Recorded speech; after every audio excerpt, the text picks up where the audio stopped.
थालापती विजय आपल्याच आई वडिलांविरोधात कोर्टात गेला होता। हे ऐकून तुम्हालाही धक्का बसेल। तामिळनाडूच्या राजकारणात वादळ बनून येणाऱ्या आणि डीएमके व एआयडीएमके यांची 60 वर्षाची सत्ता उकडून फेकणारा थालापती विजय फक्त आपल्या मुख्यमंत्री पदामुळे नव्हे तर अनेक कारणांमुळे सध्या चर्चेत आहे।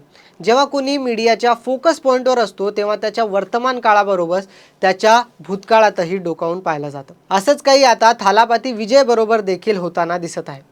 मुख्यमंत्री पदाची शपथ घेतल्यानंतर त्याने आपल्या आई वडिलांविरोधात चालवलेल्या एका खटल्याची चर्चा सध्या सोशल मीडियावर सुरू आहे। पण विजयने नेमकं असं का केलं होतं? हे प्रकरण आहे 2020चं।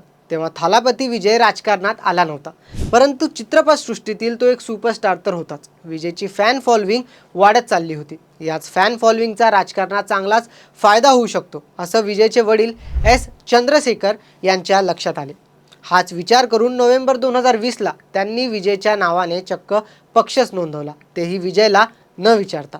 या पक्षाचं नाव होतं ऑल इंडिया थालापती विजय मक्कम अय्यप्पन। विजयला जेव्हा याबद्दल कळलं तेव्हा त्याने कुठलाही विचार न करता आपले आई वडील व सोबत 11 लोकांविरोधात कोर्टात खटला दाखल केला। या खटल्याअंतर्गत विजयच्या परवानगीशिवाय कोणीही त्याच्या नावाचा, फोटोचा किंवा फॅन फॉलोविंगचा वापर करू शकत नाही असेही समाविष्ट करण्यात आले होते।